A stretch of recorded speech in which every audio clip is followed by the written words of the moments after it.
అన్నయ్య నువ్వు పిలిస్తే చెల్లిలా జన్మనెత్తాను. హాయి హాయిగా నువ్వు నవ్వితే ఎంత ఎంత మురిసిపోతాను.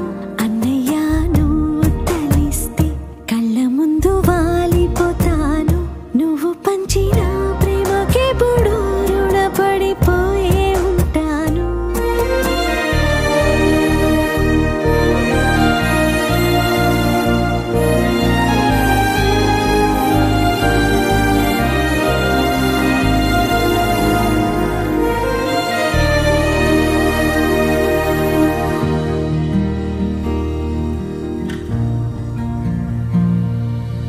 నా కోసం వెతికి వెతికి ఏ నిమిషం దిగులే పడిపోకు.